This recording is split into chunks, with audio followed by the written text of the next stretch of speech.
السلام عليكم ورحمة الله وبركاته.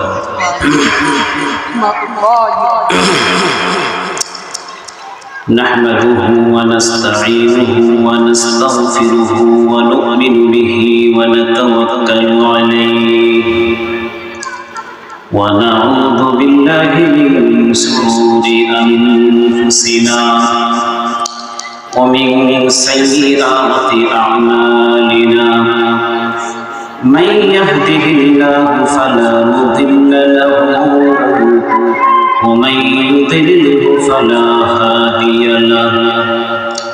ونشهد أن لا إله إلا الله ونشهد أن محمدا عبده ورسوله. أما بعد فأعوذ بالله من الشيطان الرجيم.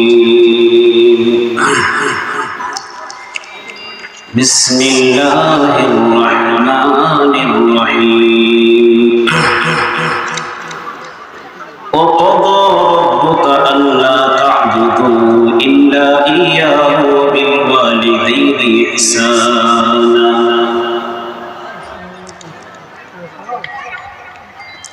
وعن أبي أمامة رضي الله تعالى عنه قال: سأل رجل رسول الله صلى الله عليه وسلم: يا رسول الله، ما حق الوالدين على ولدهما؟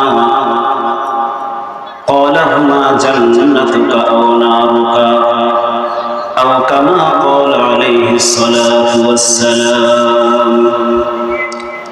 سبحانك لا علم لنا إلا ما علمتنا إنك أنت العليم الحكيم.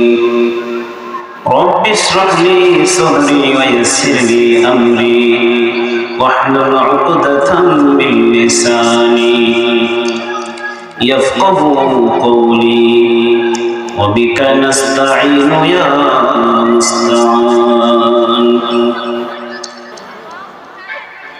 পিতা মাতা চোখের মনি প্রভু তোমার দান, নবীর পরে তাদের আসন আসমানের সমান, ত্রিভুবনে তাদের মতো নাই তো কারো মান, নাই তো কারো মান।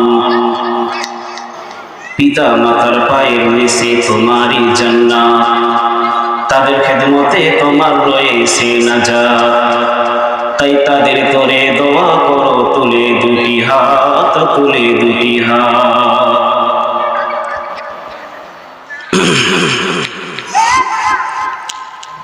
সম্মানিত উপস্থিতি, পদ্মকার আয়োজিত এই ইসলামী মাহফিলের সম্মানিত সভাপতি সাহেব এবং আমার সামনে উপবিষ্ট দিন দরদি ইসলাম প্রিয় মুসলমান ভাইয়েরা, পর্দার আড়ালে সম্মানিতা পর্দানসীন মা ও বোনেরা, আল্লাহ জাল্লা শানুহু এই কনকনে শীতের মৌসুমে জান্নাতি পরিবেশে, জান্নাতি ছায়াতলে বসে দ্বীনের কথাবার্তা বলার এবং শ্রবণ করার সুযোগ করে দিয়েছেন। তাই আমরা সকলে দিন থেকে শুকরিয়া আদায় করি, আলহামদুলিল্লাহ। সম্মানিত উপস্থিতি, উদাহরণ দিয়ে কোনো কিছু বোঝানো হলে বিষয়টি সহজেই বুঝে আসে। এই কারণে আল্লাহ জাল্লা শানুহু কোরআন পাকের মধ্যে অনেক বিষয়কে উদাহরণ দিয়ে দিয়ে বুঝিয়েছে। সেই সুবাদে আপনাদের সামনে প্রথমে একটি উদাহরণ পেশ করি।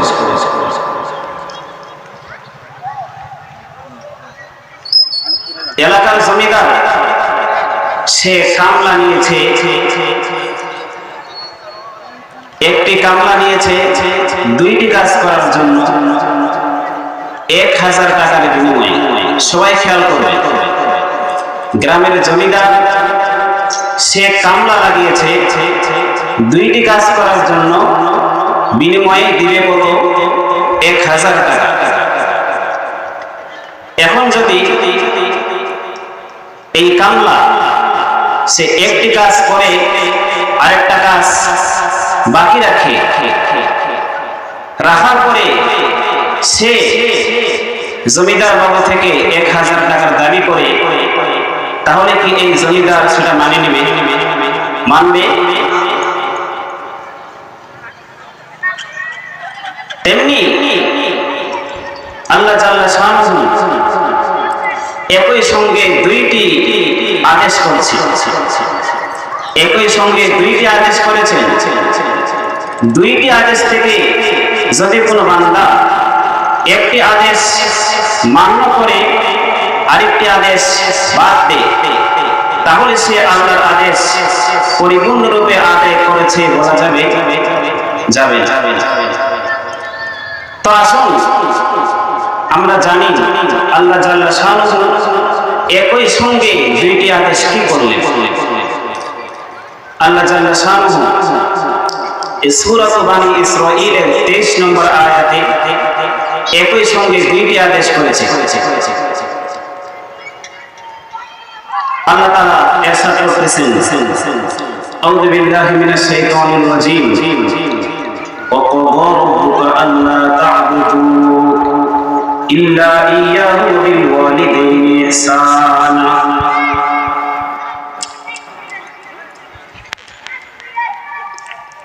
আল্লাহ তাআলা নবী আলাইহিস সালামকে উদ্দেশ্য করে বলতেছে, হে মুহাম্মদ, তোমার রব, তোমার প্রতিপালক আদেশ করেছে। এক নম্বর আদেশ হলো আল্লাহ তা'বুদু ইল্লা ইয়্যাহু, যেন আমার বান্দারা, তোমার উম্মতেরা একমাত্র আমারই দাসত্ব করে, আমারই গোলামি করে, আমি ছাড়া অন্য কারো মাবুদের, অন্য কোনো বস্তু ইবাদত বন্দেগী না করে। দ্বিতীয় নম্বর আদেশ করলেন ওয়া বিল ওয়ালিদাইনি ইহসানা, তোমার উম্মতদেরকে, আমার বান্দাদেরকে বলে দাও তারা যেন পিতা মাতার সাথে ভালো ব্যবহার করে, সদাচরণ করে। তাহলে আদেশ কয়টা হলো এখানে? দুইটা। এক নম্বর আদেশ হলো আল্লাহর দাসত্ব, দুই নম্বর হলো পিতা মাতার সাথে ভালো ব্যবহার করা, সৎ ব্যবহার করা। এখন যদি কোনো বান্দা দুইটার কোনো একটা বাদ দেয়, তাহলে সে আল্লাহর বিধান পরিপূর্ণ মানছে, এই কথা বলা যাবে? যাবে না। আমরা দ্বিতীয় নম্বর আদেশটা নিয়ে কিঞ্চিত আলোচনা করি। আল্লাহ তাআলা দ্বিতীয় আদেশ করলো যে পিতা মাতার সাথে তোমরা সদাচরণ করো। পিতা মাতার সাথে সদাচরণ, ভালো ব্যবহার কিভাবে হবে, কিরূপে হবে? আল্লাহ জাল্লা শাআনুহু এই সূরা বানী ইসরাঈলের 24 নম্বর আয়াতে বলে দিয়েছে, এর পরের আয়াতে বলে দিয়েছে, যদি 5টি আচরণ আমরা আমাদের মধ্যে নিয়ে আসতে পারি, তাহলে আমরা পিতামাতার সাথে ভালো ব্যবহার করেছি বা সৎ ব্যবহার করেছি বলে গণ্য হবে। কয়টি আচরণ? 5টি আচরণ। এই 5টি আচরণ থেকে 2টি আচরণ হলো নীতিবাচক, অর্থাৎ 2টি আচরণ করা যাবে না, আর 3টি আচরণ হাবাচক, অর্থাৎ এই 3টি আচরণ করতে হবে। এই মোটে 5টি আচরণ যদি আমরা করতে পারি, তাহলে আমরা পিতামাতার সাথে ভালো ব্যবহার করেছি বলে গণ্য হবে, অন্যথায় হবে না। আসুন এই 5টি আচরণ থেকে কি কি আমরা একটু জেনে নিই। আল্লাহ তাআলা ইরশাদ করতেছেন, ইম্মা ইয়াবলুগান্না ইনদাকাল কিবারা আহাদুহুমা আও কিলাহুমা ফালা তাকুল লাহুমা উফ। হে বান্দা, তোমার জীবদ্দশায় যদি তোমার পিতা মাতার উভয়জন অথবা কোনো একজন তার বার্ধক্যে পৌঁছে, তোমার জীবদ্দশায় তোমার পিতা মাতার উভয়জন অথবা কোন একজন তার বার্ধক্যে পৌঁছে, বার্ধক্যের ভারে যদি তারা পাগলামি মাতলামি করে বসে, তাহলে তুমি তাদের এই আচরণের কারণে তাদেরকে মারধর করতে পারবা না। মারধর তো দূরের কথা, মারধর তো দূরের কথা, তাদেরকে গালিগালাজ করতে পারবা না, গালিগালাজ করতে পারবা না। কারণ কি?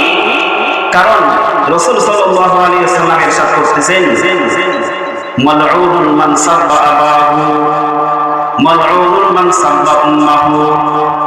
অভিশাপ ওই বান্দার উপরে যে বান্দা তার মাকে অথবা তার পিতাকে গালিগালাজ করে, বলুন নাউযুবিল্লাহ। অভিশাপ ওই বান্দার উপরে, ওই ব্যক্তির উপরে যে তার মাকে বা তার বাবাকে গালিগালাজ করে, তার উপর অভিশাপ, বলুন নাউযুবিল্লাহ। তাহলে পিতা মাতাকে মারধর তো দূরের কথা, তাদেরকে গালিগালাজ করা যাবে না।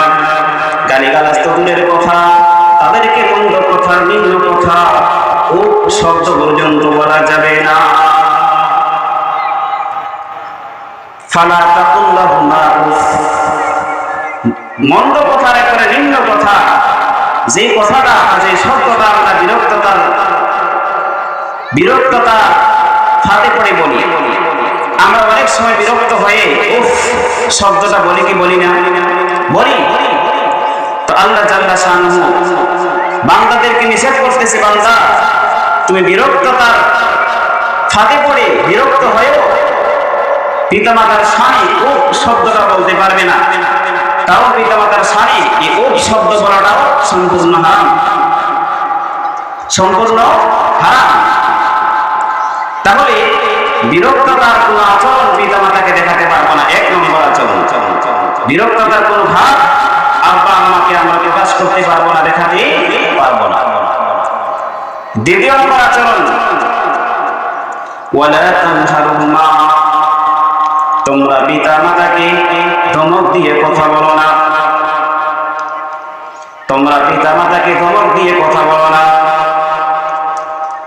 আমাদের সমাজে এমন অবস্থা, চোখটা ফুটতে না ফুটতেই পিতামাতাকে ধমক দেওয়া শুরু করে। কারণ কি? কারণ সে এখন কামাই করতে শিখছে, সে এখন কামাই করতে শিখছে, এই কারণে পিতামাতাকে ধমক দিয়ে কথা বলে। আরে ভাই, তুমি যে হাত দিয়ে কামাই করে বাপকে খাওয়াচ্ছ বা কামাই করতে শিখছো, তোমার এই হাতটা যাদের মায়ায়, যাদের ভালোবাসায় শক্তিশালী হয়েছে, তুমি তাদেরকেই ধমক দিয়ে কথা বলো।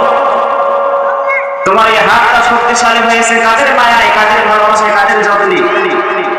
তোমার মা বাবার ভালোবাসা, তোমার পিতা মাতার যত্নে তোমার হাতটা শক্তিশালী হয়েছে, আর উল্টা তুমি তাদেরকেই ধমক দিয়ে কথা বলো। তোমার মতো নাফরমান দুনিয়াতে আর নেই। তাহলে এক নম্বর আচরণ গেল, তাদেরকে বিরক্ততার কোনো ভাব দেখাতে পারবে না। দ্বিতীয় নম্বর, তাদেরকে ধমক দিয়ে কথা বলতে পারবে না। তৃতীয় নম্বর হলো, তাদের সাথে ভালো কথা বলতে হবে, তাদেরকে ভালো কথা বলতে হবে। ভালো কথা কেমন কথা? তাফসীর ইবনে কাসীরের মধ্যে এই ভালো কথার ব্যাখ্যা নিয়ে আসছে যে পিতা মাতার সাথে ভালো কথা কেমন ভাবে বলবো, ভালো কথা কেমন ভাবে বললে ভালো কথা হবে, এই ব্যাখ্যা উল্লেখ করেছেন যে পিতা মাতার সাথে ভালো কথার অর্থ হলো যে কওলান লাইকিনান তাইয়িবান হাসানান বিতাআদ্দুবিন ওয়া তা'যীমিন ওয়া তা'ফীরিন, অর্থাৎ পূর্ণ শ্রদ্ধা সম্মান মিশ্রিত সুন্দর নরম ভাষায় কথা বলতে হবে। পূর্ণ সম্মান এবং মর্যাদা মিশ্রিত সুন্দর নরম ভাষায় কথা বলতে হবে পিতামাতার সাথে। আজকে আমাদের সমাজের ছেলে মেয়েরা পিতামাতার সাথে ভালো ভাষায়, নম্র ভাষায় কথা বলতে চায় না।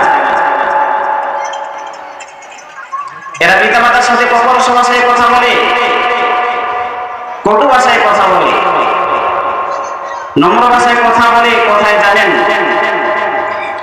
ওই অবৈধ প্রেমের ফাঁদে পড়ে প্রেমিক আর প্রেমিকা সেখানে ঘন্টা কি ঘন্টা নম্র ভাষায় কথা বলবে। অর্থাৎ বাংলাদেশের যত মিষ্টি আছে সব মিষ্টি মুখে নিয়ে তখন কথা বলবে মিষ্টি ভাষায়। 1 ঘন্টা না 2 ঘন্টা নয়, যদি মাগরিব পরে শুরু করে ফজর পার হয়ে যাবে এরপর মিষ্টি কথা শেষ হবে। আরে ভাই, তোমাকে মিষ্টি কথা বলতে যারা শিখাইলো তুমি তাদের সাথে মিষ্টি ভাষায় কথা বলতেছো না। তোমাকে কথা বলতে কে শিখাইলো? তোমাকে তো কথা বলতে শিখিয়েছে তোমার মা, তোমার বাবা। যারা তোমাকে মিষ্টি ভাষায় কথা বলতে শিখাইলো তুমি তাদের সঙ্গে মিষ্টি ভাষায় কথা না বলে অবৈধ প্রেমের ফাঁদে পড়ে তাদের সঙ্গে মিষ্টি ভাষায় কথা বলতেছো। নাউজুবিল্লাহ।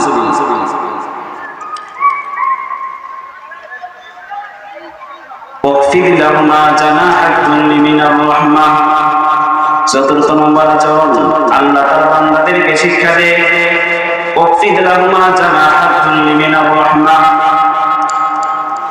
ভালোবাসার সাথে নম্রতার সাথে তোমার পিতা মাতার সামনে তুমি মাথা নত করে দাও। ভালোবাসার সাথে নম্রতার সাথে তোমার পিতা মাতার সামনে মাথা নত করে দাও। আমাদের সমাজের ছেলে মেয়েরা পিতা মাতার সাথে কথা বলে কিভাবে? কল্লা বাঁকা করি, পিতা মাতার মুখের দিকে তাকিয়ে কথা বলতে চায় না। তারা কল্লা বাঁকিয়ে একদিকে তাকিয়ে অন্য কাজে ব্যস্ত হয়ে পিতা মাতার সাথে কথা বলে। বলে কি বলে না? আচ্ছা বলুন তো, আপনি আপনার শিক্ষকের কাছে কথা বলতে সাক্ষাৎ করতে গেছেন, সাক্ষাৎ করতে গিয়ে আপনি অন্যদিকে মনস্ক হয়ে নিজের কাছে ব্যস্ত থেকে একদিকে তাকিয়ে কথা বললে ওই শিক্ষক আপনাকে কি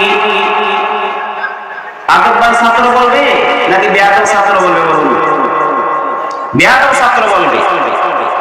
তাহলে আপনি আপনার পিতামাতার সাথে কল্লা বাঁকা করে একদিকে তাকিয়ে অন্য মনস্ক হয়ে কথা বলতেছেন, তাহলে আপনি বেয়াদব সন্তান। বলুন নাউজুবিল্লাহ। এমন সন্তান আমাদের ঘরে ঘরে আছে কি আছে না?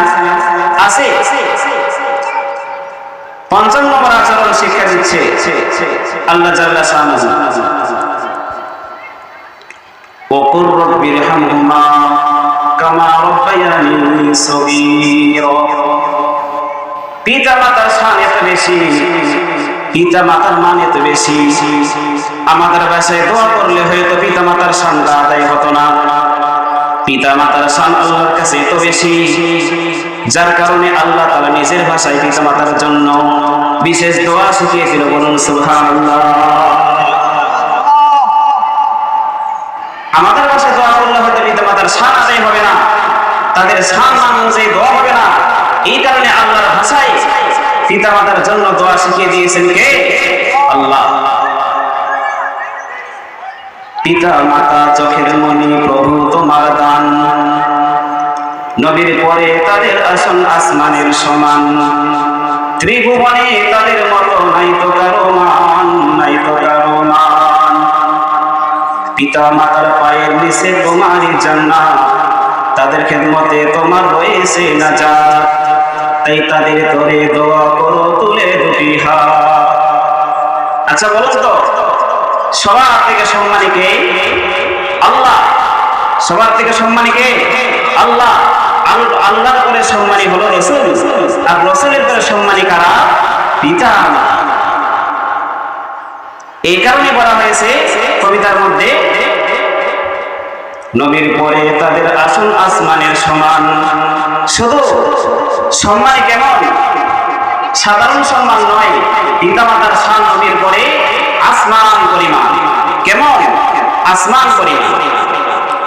এখন হয়তো অনেকে প্রশ্ন করবে যে হুজুর, আমরা তো শুনে আসছি এতদিন যে মায়ের পায়ের নিচে সন্তানের বেহেশত। আপনারা এই কথা শুনে আসছেন কি আসেন নাই? মায়ের পায়ের নিচে সন্তানের বেহেশত, অথচ আপনি বললেন যে পিতা মাতার পায়ের নিচে সন্তানের জান্নাত। এটা তো নতুন কথা হয়ে গেল, তাই না?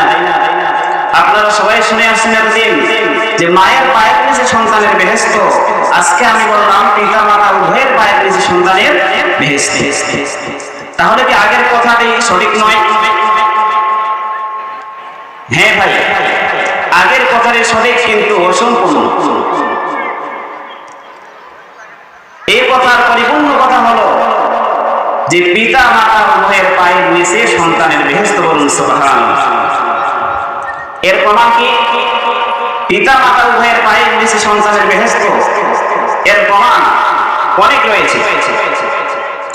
হযরত আবু উমামা রাদিয়াল্লাহু তাআলা আনহু থেকে বর্ণিত, তিনি বলেন,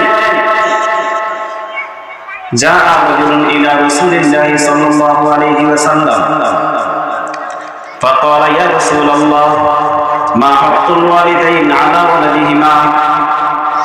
ইয়া রাসূলুল্লাহ, ইয়া হাবিবাল্লাহ, সন্তানের প্রতি বাবা মার হক কিরকম, কেমন একটু বলে দিন। আল্লাহ রাসূল উত্তরে বললেন, হুমা জান্নাতুকা ওয়া নারুকা, পিতা মাতা হলো তোমার জান্নাত অথবা তোমার জন্য জাহান্নাম। পিতা মাতা হয়তো তোমার জন্য জান্নাত, নয়তো কি জাহান্নাম। তুমি এখন তোমার আমল করে ব্যবহারে যেটা কামাতে পারো, তুমি তোমার পিতা মাতার সাথে ভালো আচরণ করে হয়তো জান্নাত কামাই করতে পারো, অথবা তাদের সাথে তুমি খারাপ আচরণ করে জাহান্নাম কামাতে পারো। এটা তোমার হাতে। আন্না জাহিমাতা জা ইলা রাসূলিল্লাহি সাল্লাল্লাহু আলাইহি ওয়াসাল্লাম ফাকালা আতাইতু নবিয়্য সাল্লাল্লাহু আলাইহি ওয়াসাল্লাম আস্তাশীরুহু বিল জিহাদ। আমি রাসূলুল্লাহ সাল্লাল্লাহু আলাইহি ওয়াসাল্লামের কাছে আসলাম, আমি জিহাদ করব কিনা, জিহাদের মানে যাব কিনা এই ব্যাপারে পরামর্শ করতে। আসার পরে আমি রাসূলকে জিজ্ঞাসা করলাম, ইয়া রাসূলুল্লাহ, আপনি বলে দিন আমি এইবার জিহাদে যাব কি যাব না। আল্লাহ রাসূল জাহেমা সাহাবীকে প্রশ্ন করলো, আলাকা ওয়ালিদান, হে জাহেমা বলে দাও তোমার কি পিতা মাতা আছে? তখন জাহেমা বলল, নাম ইয়া রাসূলুল্লাহ, হে রাসূলুল্লাহ আমার পিতা মাতা উভয়জন আছে। তখন আল্লাহ রাসূল তাকে বললেন, ফালজামহুমা ফালজামহুমা ফাইন্নাল জান্নাতা তাহতা আরজুলিহিমা। হে জাহেমা, তুমি তোমার পিতা মাতার খেদমতকে আবশ্যক করে নাও, তুমি তোমার পিতা মাতার খেদমতকে আবশ্যক করে নাও, কারণ জান্নাত তোমার পিতা মাতার পায়ের নিচে। বলুন সুবহানাল্লাহ। তাহলে জান্নাত পিতা মাতার পায়ের নিচে, এই কথা কে বলল? রাসূল বলল। এখন তো মা বোনরা শুনে রেখে গেছে যে এতদিন জান্নাত ছিল আমাদের পায়ের নিচে, আমাদের মালিকানায়। এখন হুজুর ফতোয়া দিয়ে এই মালিকানার শরীক বানিয়ে দিল পুরুষদের। এর দ্বারা আমাদের মানহানি হলো। এই মা বোনরা রাক্ষসী করে নাই, হয়তো করছে যে এতদিন জান্নাত ছিল আমাদের পায়ের নিচে, আমাদের মালিকানায়, আজকে হুজুর এসে জান্নাতের মালিকানায় শরীক করে দিল পুরুষদেরকেও। আরে মা, আরে বোন, তোমার মান কমেনি, তোমার মান শরীয়ত উদ্দিন করে দিয়েছে। বলুন সুবহানাল্লাহ। এক সাহাবী আল্লাহ রাসূলকে জিজ্ঞাসা করলো এসে, ইয়া রাসূলুল্লাহ, আমার থেকে খেদমতের হকদার কে বেশি? আল্লাহ রাসূল বলেন, উম্মুকা। লোকটি আবার বলেন, এরপর কে? সুম্মা মান? আল্লাহ রাসূল বললেন, উম্মুকা। লোকটি আবার জিজ্ঞাসা করলেন, সুম্মা মান? এরপর কে? আল্লাহ রাসূল এরপর বললেন, উম্মুকা। চতুর্থবারে যখন জিজ্ঞাসা করলেন তখন আল্লাহ রাসূল বললেন, আবুকা। তাহলে তিনবার কার নাম বলছে? মায়ের নাম। চতুর্থবারে বলল কার নাম? বাবার নাম।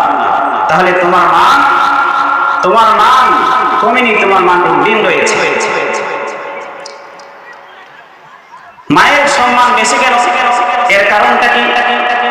কারণ মা সন্তানকে গর্ভে ধারণ করেছে আর বাবা করেনি, এই কারণে মায়ের সম্মান বেশি। বলুন সুবহানাল্লাহ। আল্লাহ রাসূলের জামানার মধ্যে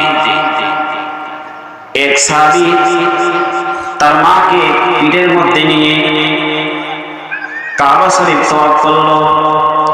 কাবা শরীফ তওয়াফ করার পরে বিশ্বমানবতার দূত মুহাম্মদ মুস্তাফা সাল্লাল্লাহু আলাইহি ওয়াসাল্লামকে জিজ্ঞাসা করল, ইয়া রাসূলুল্লাহি ইয়া হাবিবাল্লাহি হাল আদাইতু হাক্কাহা, আমি আমার মাকে পিঠে আরোহণ করে তওয়াফ করাইলাম, এখন কি আমি আমার মায়ের হক আদায় করতে পেরেছি? আল্লাহ রাসূল বললেন, লা ওয়ালা বিসফরাতিন ওয়াহিদা, হে যুবক, হে সাহাবী, তুমি তোমার মায়ের হক আদায় করতে পারোনি। এমনকি তোমার মা তোমাকে গর্ভধারণ করার সময়, তোমাকে গর্ভধারণরত অবস্থায় যে কষ্টের শ্বাসগুলো নিয়েছে, এই শ্বাসের একটি শ্বাসের হক তুমি আদায় করতে পারোনি। সুবহানাল্লাহ। মা গর্ভরত অবস্থায়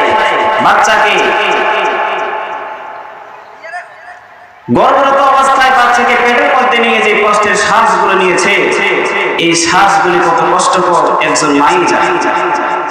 তাই আল্লাহ রাসূল বললেন, তুমি তোমার মাকে পিঠে আরোহণ করে তওয়াফ করাইছো, এর দ্বারা তুমি তোমার মায়ের হক আদায় করে ফেলেছো বলে মনে করো না, তুমি একটি শ্বাসেরও হক আদায় করতে পারো নাই।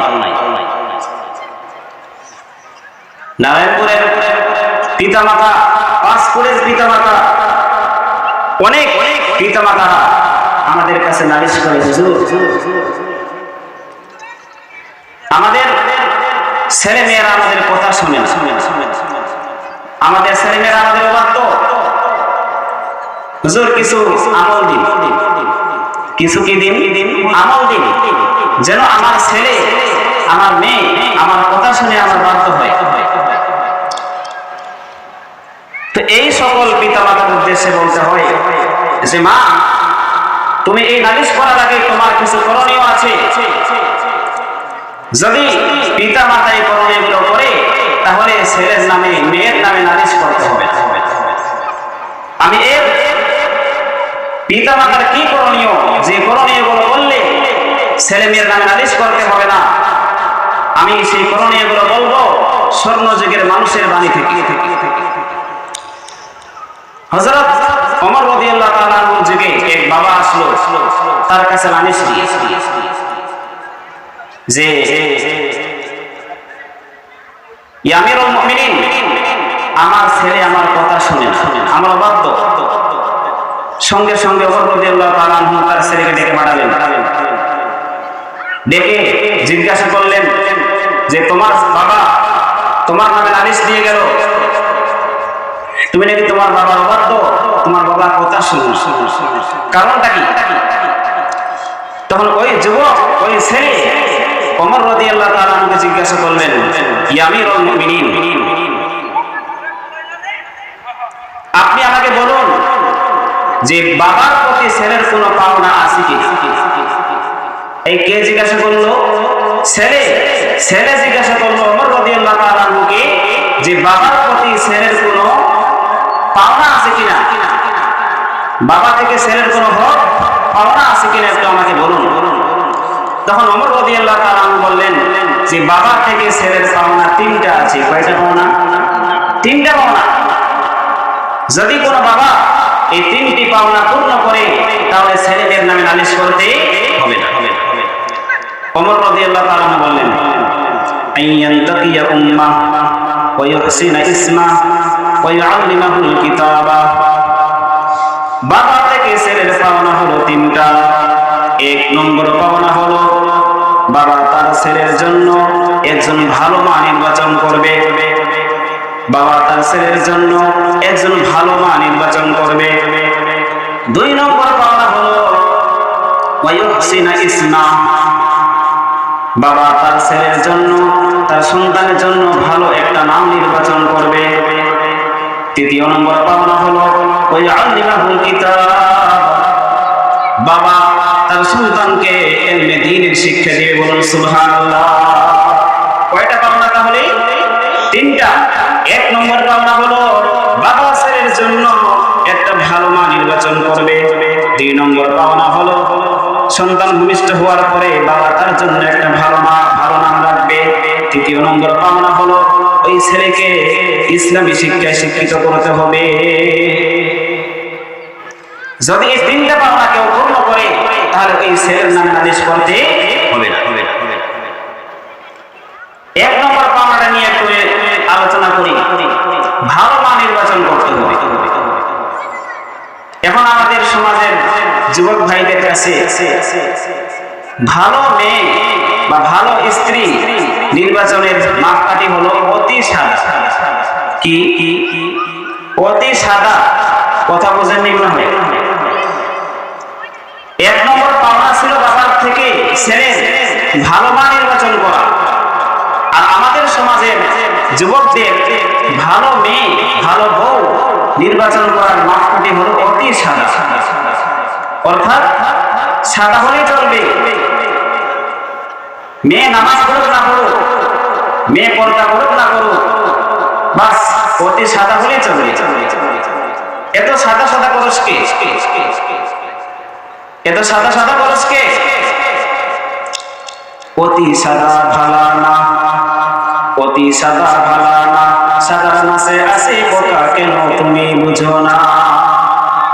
এই কথা বলে না কেন? অতি সাদা ভালা না, সাদার মাঝে আছে বোকা কেন তুমি বুঝো না? সাদার মাঝে বোকা আছে কি আছে না? আছে।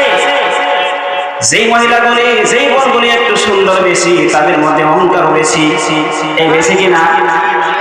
তা এই সকল মেয়েদেরকে লক্ষ্য করে কিছু বলতে হয়। রূপের বড়াই করো না, রূপ দিয়ে কি হবে? কালকে হবে নানি দাদি, তখন কেমন হবে রে, তখন কেমন হবে? ঠিক না? রূপের বড়াই করো না, রূপ দিয়ে কি হবে? কালকে হবে নানি দাদি, তখন কেমন হবে রে, তখন কেমন হবে? আজকের সুন্দরী কালকের নানি আর দাদি, ঠিক কিনা? আজকের সুন্দরী কালকের নানি আর দাদি, এই রূপ সারা জীবন থাকবে না। আজকে আছে কালকে নাই, তাই রূপ দিয়ে মহড়া করার কোনো কারণ নেই। রূপ আল্লাহর নিয়ামত, রূপ আল্লাহর দেওয়া নিয়ামত। আল্লাহর দেওয়া নিয়ামতের শুকরিয়া আদায় করতে হবে। আর এই রূপ নামক নিয়ামতের শুকরিয়া আদায় হবে যদি এই রূপের নিয়ামতকে আমি আল্লাহর বিধান অনুযায়ী চালাই। তো এই রূপের নিয়ামত এর ব্যাপারে আল্লাহর বিধান হলো এটাকে ঢেকে রাখা। এই রূপটাকে ঢেকে রাখা। যদি আমি এই রূপটাকে ঢেকে রাখি তাহলে এই রূপের মূল্যায়ন হবে, অন্যথায় এই রূপের নাশকরিয়া হবে। তাহলে আসুন, রূপ নিয়ে বড়াই করার কোনো কারণ নেই। কারণ আজকের সুন্দরী কালকের নানি আর দাদি, কালকের নানি আর কি দাদি। তাহলে একটু চিন্তা করব, আজকে তুমি যে রূপ নিয়ে মহড়া করো, কালকে তুমি যখন নানি আর দাদি হবে তোমার রূপটা কোথায় যাবে? রূপটা কোথায় যাবে? এই কারণে রূপটাকে ঢেকে রাখো, আল্লাহর বিধান অনুযায়ী চলো। দ্বিতীয় নম্বর পাওনা ছিল বাবা থেকে ছেলে একটি ভালো নাম রাখা। একটি ভালো নাম রাখা। আজকে আমাদের সমাজের ছেলে মেয়েদের নাম কিরকম একটু লক্ষ্য করি। টুটুল বাবু, নাম কি? টুটুল বাবু, খোকন বাবু, ছোটন মিয়া, এগুলো হলো আমাদের সমাজের নাম। আচ্ছা বলুন, টুটুল বাবু, ছোটন বাবু, এই নামগুলোর মধ্যে ইসলামের কোন সম্পর্ক আছে? জোরে বলুন, আছে? তাহলে কেমন নাম রাখতে হবে? একটি সুন্দর নাম। আসুন, নাম রাখার মূলনীতি কি শরীয়তের পক্ষ থেকে? রাসূলুল্লাহ সাল্লাল্লাহু আলাইহি সাল্লাম ইরশাদ করলেন, তাসাম্মু বিআসমাইল আম্বিয়া। রাসূলুল্লাহ সাল্লাল্লাহু আলাইহি ওয়াসাল্লাম আমরা আমাদেরকে আপনারা সকলকে উদ্দেশ্য করে বললেন, তাসাম্মু বিআসমাইল আম্বিয়া, হে উম্মত সকল, তোমরা নবীদের নামে নাম রাখো, তোমাদের সন্তানদের নবীদের নামে নাম রাখো। নবীদের নামে নাম রাখতে হবে। আমাদের সন্তানদের নবীদের নামে নাম রাখলে তাহলে ইসলামের সাথে সম্পর্ক আছে বলে প্রমাণিত হবে। আল্লাহর কাছে সবচেয়ে পছন্দনীয় নাম হলো দুইটা। কয়টা নাম? দুইটা, আব্দুল্লাহ ওয়া আব্দুর রহমান। এই দুইটা নাম আল্লাহর কাছে অতি অতি প্রিয়। তাহলে আমাদের ছেলেদের নাম রাখবো নবীদের নামে নাম, বা আল্লাহর সাথে সম্পৃক্ত করে নাম রাখবো। এখন বলবেন হুজুর, তো বুঝলাম ছেলেদের নাম রাখবো নবীদের নামে নাম, তো মেয়েদের নাম কার নামে নাম রাখবো? নবীরা তো সবাই পুরুষ, তাই না? তো মেয়েদের নাম আমরা কার নামে নাম রাখবো? আসুন, রাসূল সাল্লাল্লাহু আলাইহি ওয়াসাল্লাম ইরশাদ করলেন, ইন্নাকুম তুদআউনা ইয়াওমাল কিয়ামাতি বিআসমাইকুম ওয়া আসমাই আবাইকুম ফাআহসিনু আসমাআকুম। হে উম্মত সকল, তোমাদেরকে কিয়ামতের মাঠে তোমাদের নাম ধরে, তোমাদের বাবাদের নাম ধরে ডাকা হবে। কিয়ামতের মাঠে ডাকা হবে তোমার নাম ধরে, তোমার বাবার নাম ধরে। এমন করে বলা হবে যে আব্দুল্লাহ, অমুকের বেটা মুকাররমের বেটা আব্দুল্লাহ, বা আব্দুল্লাহর বেটা আব্দুর রহমান, এমন করে ডাকা হবে। তাই ফাআহসিনু আসমাআকুম, তাই তোমরা নামকে সুন্দর করো। তাহলে হাদিস থেকে আমরা পেলাম যে নাম রাখার ক্ষেত্রে অর্থ সুন্দর হতে হবে, অর্থটা সুন্দর হতে হবে। এখন আসুন, দেখা গেছে রাসূল সাল্লাল্লাহু আলাইহি ওয়াসাল্লাম তার সামনে যখন কোনো মন্দ নামের ব্যক্তি আসতো, অর্থাৎ নামের অর্থ খারাপ, নামের অর্থ ভালো নয়, তো আল্লাহর রাসূল নাম পরিবর্তন করে দিতেন। পুরুষ হোক বা মহিলা হোক, যে কারো নাম হোক, যদি খারাপ নামের কেউ সামনে আসতো তাহলে নাম পরিবর্তন করে দিত। তাহলে এখন আমরা এখান থেকে বুঝতে পারি যে যেই নামের ব্যক্তিগুলো, যেই নামের মহিলাগুলি রাসূলের সামনে আসছে, কিন্তু রাসূল ওই নামগুলো পরিবর্তন করেনি, বহাল রাখছে। আর রাসূল নিজে যেই নামগুলোকে রাখছে, এই নামগুলি সুন্দর নাম, ঠিক কিনা?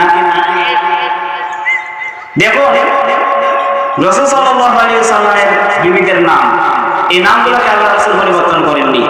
বা সাহাবিয়া, মহিলা সাহাবীদের নাম, যাদের নাম আল্লাহ রাসূলের সামনে আসছে কিন্তু রাসূল পরিবর্তন করেনি, তাহলে ওই নামগুলো আমরা রাখতে পারি। অর্থাৎ নবীর বিবিদের নাম আর নবীদের মেয়েদের নাম, অথবা মহিলা সাহাবিয়াদের নাম, এই নামে নাম আমরা রাখতে পারি। যদি এই নামে নামকরণ করি তাহলে আমাদের মেয়েদের নামগুলো সুন্দর নাম হবে, মেয়েদের নামগুলো কি সুন্দর নামে হবে। তাহলে এক নম্বর পাওনা ছিল বাবা থেকে যে মায়ের ছেলের জন্য একজন ভালো মা নির্বাচন করতে হবে। দুই নম্বর, সন্তানদের জন্য ভালো একটি নাম নির্বাচন করতে হবে, ভালো একটি নাম রাখতে হবে। তৃতীয় নম্বর হলো আইয়ুআল্লিমাহুল কিতাবা, সন্তানকে ইলমে দ্বীনের শিক্ষায় শিক্ষিত করতে হবে, সন্তানকে ইসলামী শিক্ষায় শিক্ষিত করতে হবে। ছেলেকে, আপনার মেয়েকে ইসলামী শিক্ষায় শিক্ষিত করতে হবে। আপনার ছেলেকে, আপনার ছেলে আল্লাহ তাআলা 5টা দিয়েছে, মেয়ে দিয়েছে 5টা, অথবা ছেলে মেয়ে মিলিয়ে দিয়েছে 5টা, তাহলে আপনি একটা ছেলে বা একটা মেয়েকে আপনি হাফেজ বানান বা হাফেজা বানান, বা একটা ছেলে বা একটা মেয়েকে আপনি আলেম বানান বা আলেমা বানান। আর যদি হাফেজ না বানান, আলেম না বানান, তাহলে আপনি আপনার সন্তানকে কওমি উলামায়ে কেরামের অধীনে রেখে আপনার সন্তানকে আপনি কোরআন শিক্ষা দেন, কোরআনটা শুদ্ধ করাই নেন, দ্বীনি মাসাইল শিখিয়ে নেন, নামাজ কেমনে পড়বে নামাজ শিক্ষা দিয়ে নেন, এবং জরুরি মাসাইলগুলো শিক্ষা দিয়ে নেন। এরপরে আপনি আপনার ছেলেকে কি বানাবেন, বানার কোনো সমস্যা নেই। মোট কথা হলো যে শৈশবকালে আপনার সন্তানের মেধায় ইসলামী চিন্তা চেতনা ঢুকিয়ে দিতে হবে।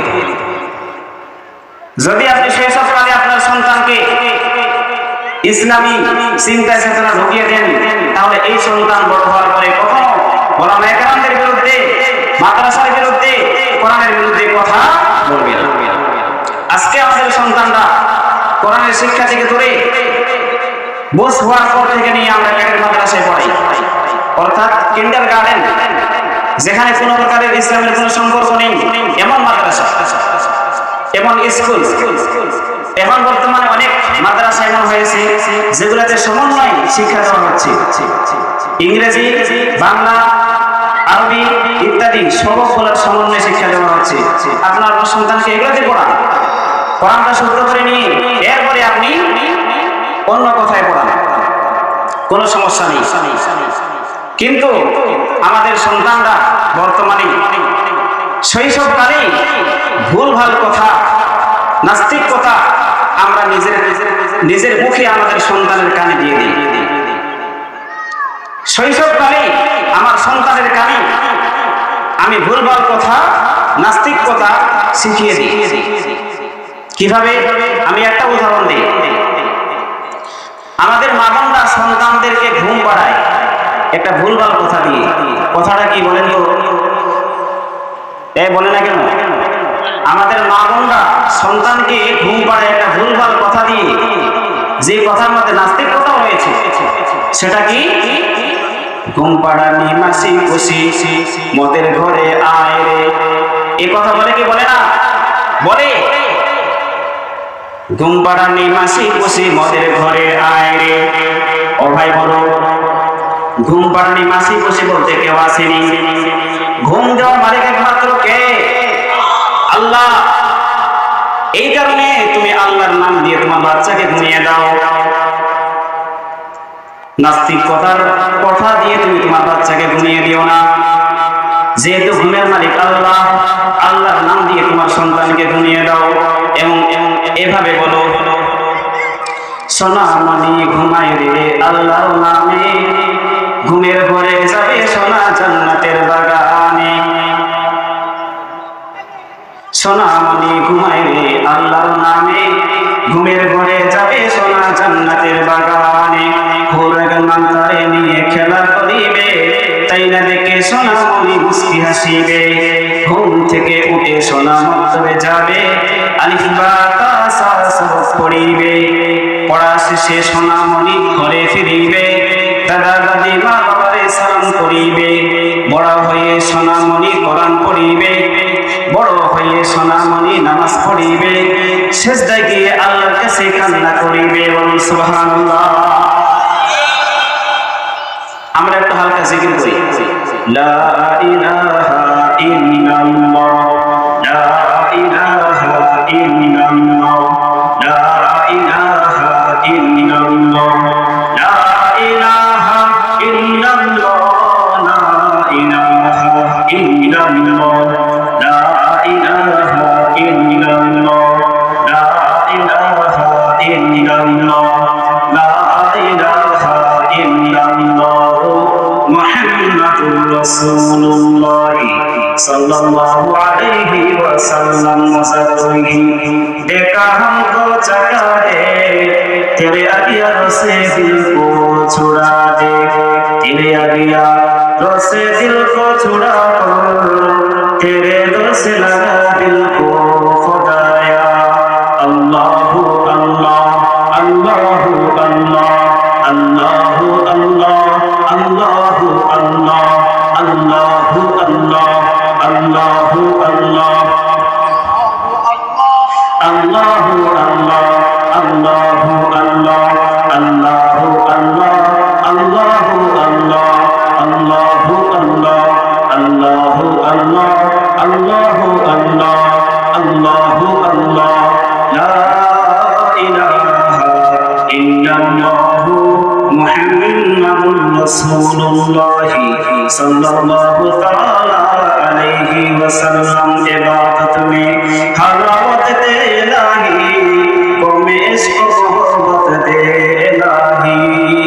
अल्लाहु अल्लाह, अल्लाहु अल्लाह, अल्लाहु अल्लाह, अल्लाहु अल्लाह, अल्लाहु अल्लाह, अल्लाहु अल्लाह, अल्लाहु अल्लाह, अल्लाहु अल्लाह, अल्लाहु अल्लाह, अल्लाहु अल्लाह, अल्लाहु अल्लाह, अल्लाहु